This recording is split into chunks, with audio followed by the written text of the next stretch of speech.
Welcome back to another Future of Work Campus Member Spotlight. And I'm super excited to be joined by Bernie Wolff, who I've known now probably for a couple of years. And Bernie is one of those people who connects people with each other, is a natural networker. You just love being with her energy and her enthusiasm. So I'm super excited to introduce Bernie to the team. Hello, thank you so much for that, Petra. That was a really lovely, intro for myself. So thank you. I'm like chuffed. Well, I remember so well when we met at a live event, like offline, but it was still a thing. And we were just chatting as if we were best friends forever. So it's so easy to get along with you, which is definitely also one of your biggest strengths, which will come back in a second. Thank you. But just some context. Who are you? What are you doing? And how did you get to where you're now? Okay, so as you know, my name's Bernie. I am a contractor experience manager. Now, what that actually means is that I wear multiple hats, love doing that. I essentially take care of contractors. So it's also known as contractor care. Now, this is a brand new role for an IT recruitment agency called Talent International, based in the Brisbane head office here. And it is essentially starting from the contractor side of things. So a candidate gets placed, I take over from the offer, and then I continue that relationship from onboarding stage onwards. So it's not like a contractor gets placed, here's your contract, you sign it, see you later, we'll chat to you at extension time. That's not what I'm about. I like to make sure that I'm engaged with that contractor, that they are aware of how we can support them. And I'm also there to check in every now and then and provide little treats along the way as well. So I know what it's like to be on the other end, being a contractor previously. So I just wanted to ensure that our contractors feel a little bit of special love, and that, you know, we actually care, because one of our values as talent is, I like to say, hashtag give a damn. And I hope that comes through with how I present and how I show up to our contractors day to day. Now, how I got here, very good question. I was reflecting on that by looking at my LinkedIn profile. And, you know, there's one thing where you could just say, okay, I'm going to jump into this role, and then I'm going to jump up to the next role, and then I'm going to jump up to here. And this is going to be my linear pathway. And I just don't believe that exists anymore, not in the future of work anyway. So from reflecting back, you know, 10 plus years, graduated from uni with a Bachelor of Marketing and Management, jumped into the tourism industry on the Gold Coast, and really just kind of jumped around, and I'm so okay about that. It has been a squiggly line of careers, you know, entering a bank in London, going to working within the Athletes Village in the Commonwealth Games on the Gold Coast. That was, you know, a crazy experience, and I couldn't compare it to anything else. And then, you know, to work in mining and to now be in IT recruitment. It's been an amazing experience to be able to jump into so many different industries and get a good feeling as to how they all work. And then I think it's really comes down to all of the skills that you develop, that I have developed over my time, just keeps building as to, you know, how I can present in my role where I am now. Oh, I love it so much. And I think actually this is also your competitive advantage, the adaptability, because you can get thrown into any situation or any environment or any industry. You just pick up the pieces, because you also can connect the dots. And in the end, this is one of the future of work skills. How can you innovate yourself, and knowing those strengths and what was the common thread there, even though on paper they have nothing to do with each other, it probably all comes down to people and the relationships, which are you know, such a natural relationship builder and network. It's not hard for you because it's your personality. When you can commercialize that and create a career around it, even better. Yeah, 100%. I'm like, I finally feel like I'm in a job that actually hones in on my strengths and my personality, and I actually get to shape it how I want, and how it can add value to others and the company as well. So it's like a hallelujah moment that I've got a job that allows me to do that and have that freedom as well. So very appreciative of that. Oh, so good. Now, getting a little bit further into what you just mentioned, all your strengths and all your skills, what are the main skills that you would say are important to be successful in your current role? Okay, I think when you mention adaptability, that's definitely one thing. So constantly being able to, I guess, be thrown hurdles, no matter if it's, a new system or picking up something.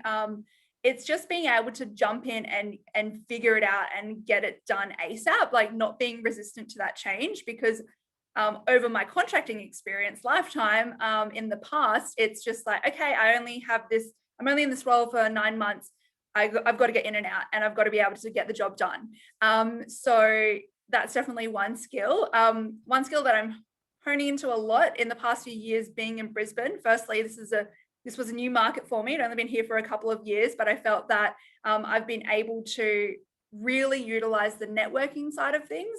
And as you say, it just come naturally for me. So I'm great for that. And funnily enough, I am going to the same place where we met. So I'll be at Orange Digital tonight for one of their networking events. So there you go. You just got to keep doing it. So that natural connecting and just, it's funny because I work with recruiters who are natural connectors. They see a job, they see a need, and they find a candidate that's the perfect match. It's like they're Cupid in a way. So for me, I don't touch on the recruiting side of things, but outside of this space, I do need to naturally connect, because without connection, we aren't human. So this is just something that I love doing. I get so much joy out of doing it. And just hearing one person say, yeah, I'm chasing for a job in this particular area. And then I just think, oh, connect the dots. Oh, have you reached out to this person? Do you know this person? If not, let me try an intro. So that's always a great skill to have, and you're helping others and not just being greedy for yourself. So there are a few skills. How long do I have? As many as you want to add. Yeah, I'm just trying to think. I guess the whole being able to, I do have event management component side of things, and I guess thinking outside of the box, because I have had so many different so much different industry experience that I can see things from a different perspective. So say if I'm working with people who have been in, one company for 10 years, 20 years, whatever it may be, they may just be, tunnel vision. This is the only way that I think. Whereas I might come in and go, actually, have you thought of approaching it this way? Let's think about this. And that just changes their mindset. So I hope that with my prior knowledge and, my prior experience, that I'm able to just kind of shift and tweak little things here and there to add value. So I'm all about where can I add value? And one thing that my partner did say to me is that, how can you be a linchpin? How can you be, the connector of two items where without you, they don't exist? So what can make you invincible in a sense that nobody ever wants to let go of you? So this is gold, because in the end, this is also the definition of a successful career. What are your personal traits and, your DNA? What are your skills, your strengths and interests, and then also what the market needs. So this is exactly what you just described: demand and supply. And you're basically connecting the dots. What does the market need? What do I have? Yeah. Yep. Amazing. Now, looking ahead, probably for the next 12 or so months, what are the skills that you want to hone in on more so? I think, do you know what?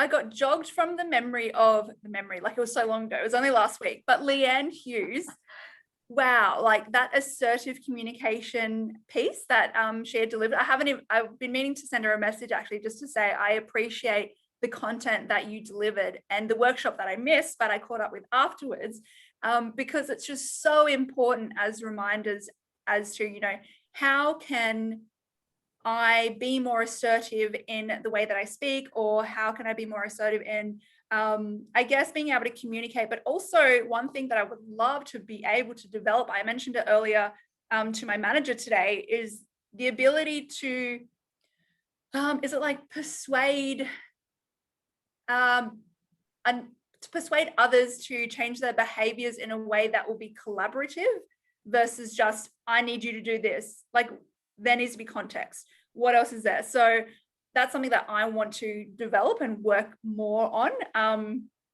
As much as I feel that I am confident in my words, sometimes I lack in that side of things, being able to actually get others to change their behavior for I see it as a greater good, but they might not. So that's really hard. So I guess that persuasiveness.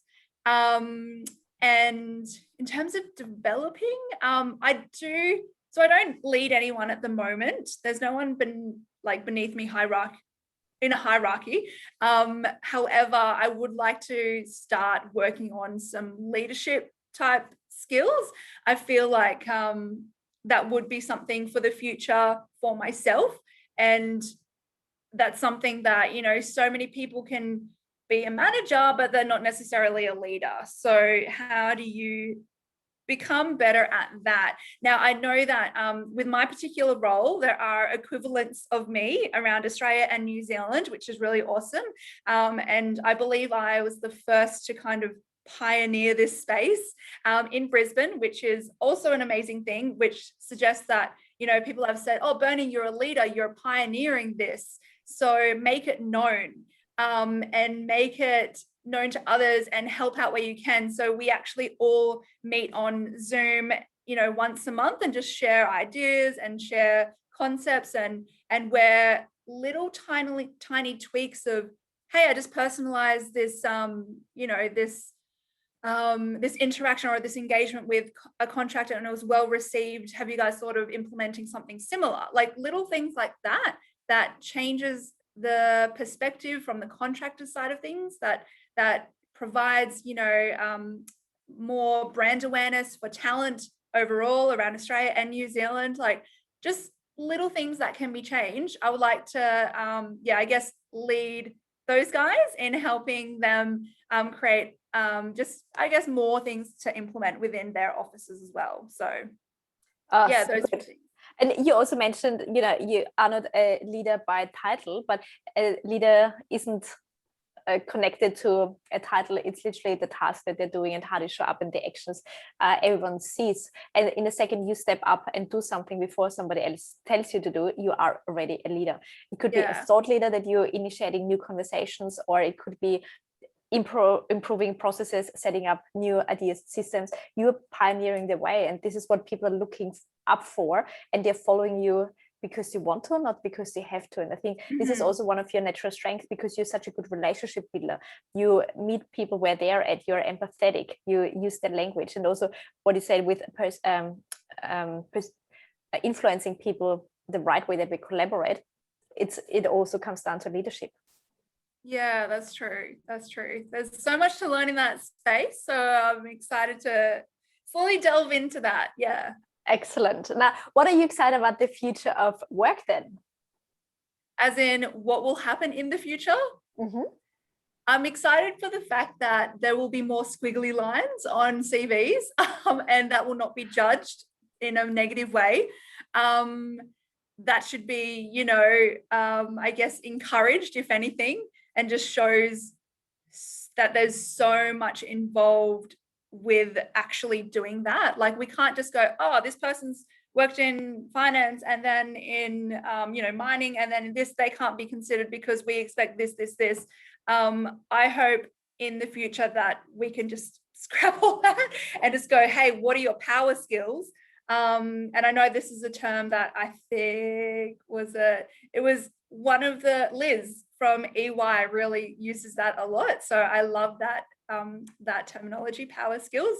And future of work, I mean, there's so much in IT in general, and I don't have the terminology or the understanding of what exactly that is. Like, I hear a lot of acronyms and languages thrown around, and I don't get it, but that's okay. The thing is, though, what I do get is that human connection can never be removed. Like, as much as I know, automation is the now, and whatever else will be, I guess, there will be no replacing of humans entirely. There's no such thing. So I'm excited that the human element is being brought forward, and it will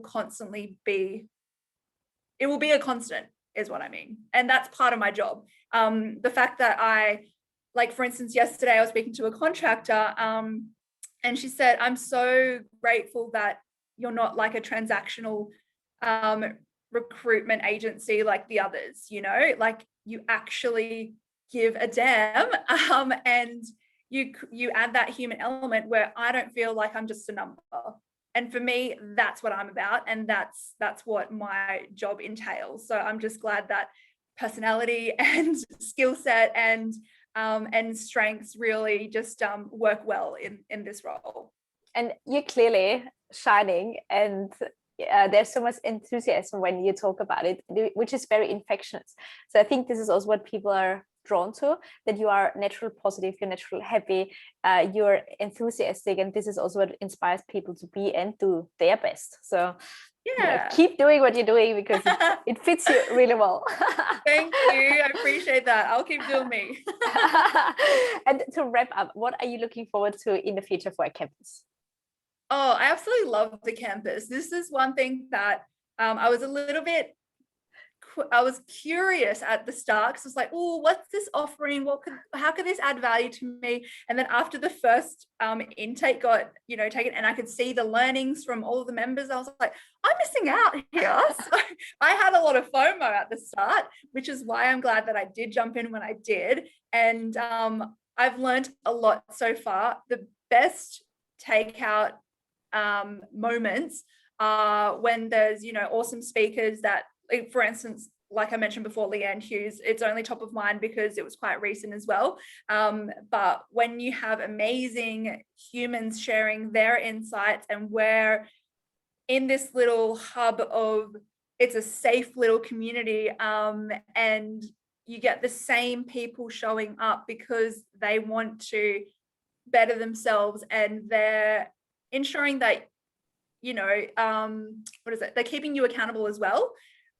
So sometimes when, I can't make a certain session, I just go, dang, I'm really bummed. I'm going to have to catch up on that, because I know that if I don't, somebody's going to notice and go, hey, Bernie, where were you? And I appreciate that. That's like going to the gym and then missing a session, and then somebody messages you and go, are you okay? Were you coming tomorrow? And I'm like, yeah, I'll see you tomorrow. So I really appreciate that. I love that there's that LinkedIn group where, we can share little things. I remember sharing a link going, I finally did my LinkedIn post for the year, guys. Like, that was really good. But it's just this tight-knit community that seems to be getting tighter, and I love that. But to be able to have more come in, no matter where you are in your career, you're going to get some value out of this. There's going to be takeaways that you need at a certain time in your career. So I love that the FAO campus is a platform for this, and that you, Petra, continue to deliver amazing gold after gold after gold. And I just don't know how you keep it up, because it's just like, how can I possibly learn more about this? Oh wait, here's another amazing speaker. Here's some more bombshells. Like, that's what keeps us engaged, and that's what keeps us going as members. And yeah, like, what are we, March? Like, I just feel like there's so much to it. There's so much happening, and there's so much going on. So I think it's just a matter of, if you are in FAO campus, that if you don't show up later, as in, have a look at the webinar links, the replays afterwards, and soak that in at your own time if you can't make the certain time slots. But there's the content strategy pieces, and those sessions are probably my favorite. I remember going to the first one going, oh, it's really not that hard to post on LinkedIn. Why was I so hard on myself about it? I was always questioning, I don't know what to write. Like, will people like this? And then I've gotten to a point where it's just like, all right, good enough is perfect. Out it goes, and hope for the best. And you know what? If people don't take it, that's also okay as well. You don't have to be quantifying it by the number of likes and the number of engagement and stuff, but that certainly helps. So yeah, there's so much happening. And what I really do love seeing is seeing the FAO campus members explore their journey as well, and we're on that journey together. So yeah, it's an amazing thing. So thank you so much for bringing us together. And I'm just keen for seeing what the future holds. Oh, amazing. Well, you guys keep me accountable to raise the bar, because everyone is so high level. So I'm like, whoops, I need to level up quickly. But in the end, this is also what keeps us growing, because we constantly want to be and do better when we're surrounded by others who have the same values. It's not competitive. Yes. It's about how can we show up better, how can we grow more, how can we learn more, what do I not know yet, what can I learn from others. And the best way is to learn from and with each other, not just through somebody. So saying this is what you do and go out, because everyone is different. Yeah, exactly right. No, we'd love to have you on board. So again, thank you so much for being an incredible member, always having so much energy and enthusiasm, and yeah, looking forward to what's next for you. Thanks, Petra. Thanks for having me on board for this member spotlight. Appreciate it. Thank you.